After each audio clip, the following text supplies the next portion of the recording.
There you go. Just doing something that we do down in Florida down here.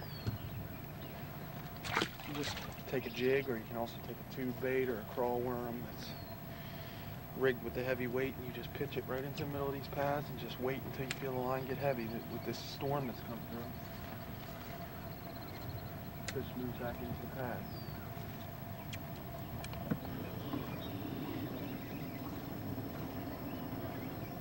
How to do this. I've got enough spots now. Worth money.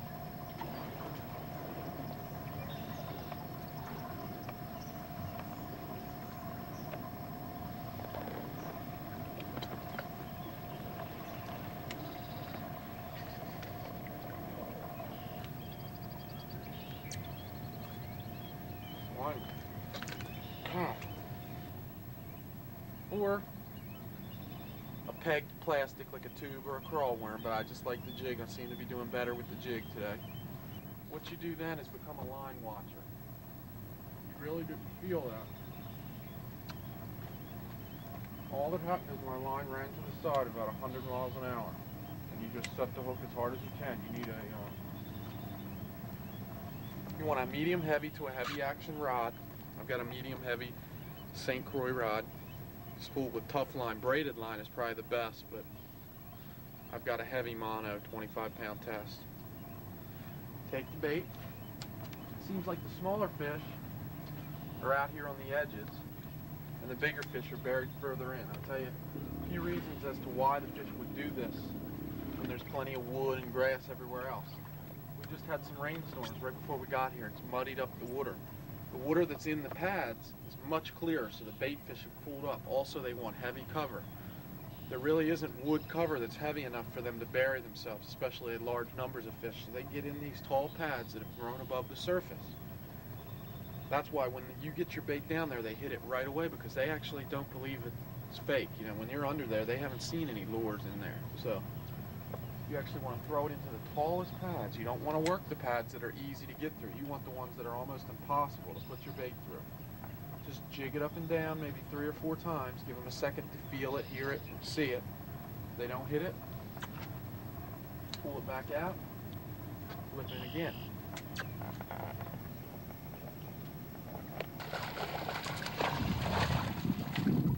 Fish. It's a real good fish. Yeah, that is. Bring that up a little close. That's a real nice one. That's the fish we're looking for.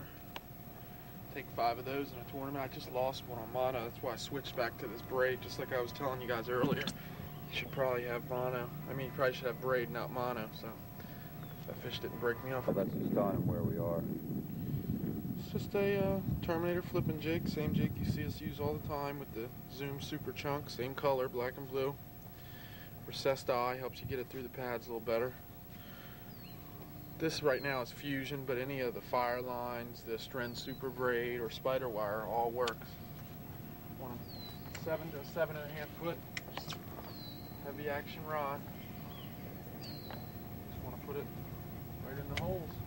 This is the Potomac River in the back of Mattawoman Creek.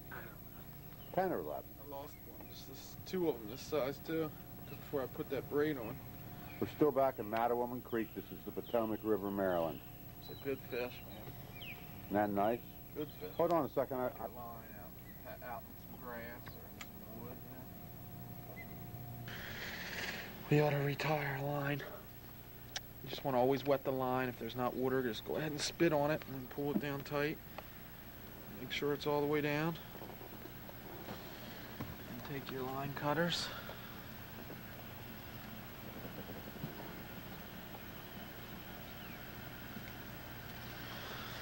Cut that line. Now, this time, I'm going to use a little different chunk trailer here. Been using those Zoom chunk trailers, but I'm going to see if it really matters what kind of trailer you use here. You're using what, bear paws now? Yeah, I'm going to try the bear paw, the crawled in. That has mega straight baked into them. Can't hurt when they're hitting that well on that pattern, you know. Current is pulling so hard through here.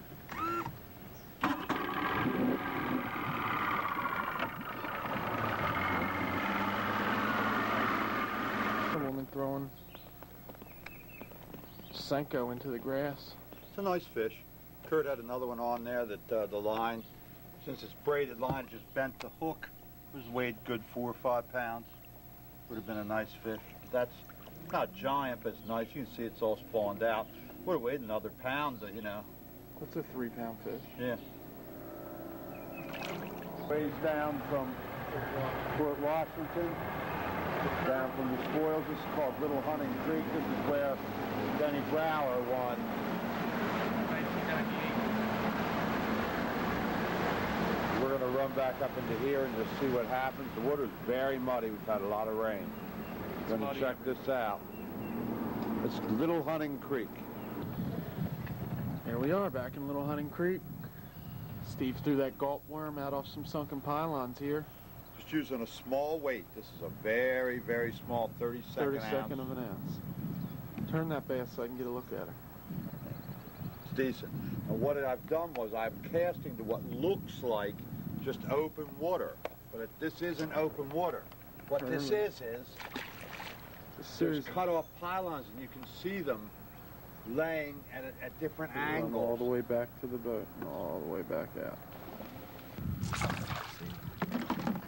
You just said. Oh, that's really nice. I thought we might be wasting our time because we had been casting, you know, up in front of us and it looked pretty darn shallow. But that's a nice fish. I just said to him, what did I say?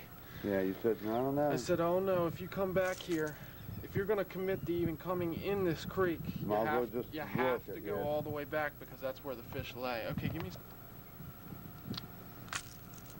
That's a man's mid-minus. Runs all the same depths as the baby one, just a little bigger bait. Let's see that fish again up close. I'm going to measure. She should be 15. Oh, yeah. Great. Here we are down in Mattawoman Creek in the Potomac, pre-fishing for the BFL. These are 2 of the fish that we caught today. Threw back 3 others that were about the size of this, and this one's the biggest one, so we're hopefully on the fish to win this thing with a little bit of luck. Caught them on spinner baits in the lily pads, flat lily pads, and spinner baits on a rock jetty. That was pretty much it. Caught all our fish out of 2 places. Around a lot of people, a lot of good tournament fishermen that are all here pre-fishing for this tournament, and hopefully we'll be able to use the same baits to do the same thing in the tournament. It was Terminator jigs and Terminator spinner baits. Gave the fish a little different look, and they loved it. What are we talking about? 19, 20 pounds or better on 5? Somewhere around there, yeah. Good fish. 3 3-pounders and a 4.5 and a 5. Been doing this all week. One. There you go. All right. This is Steve Von Brandt, Kurt Von Brandt, S&K Guide Service, Delaware Valley Outdoors at the Potomac River in Maryland, right before the BFL tournament.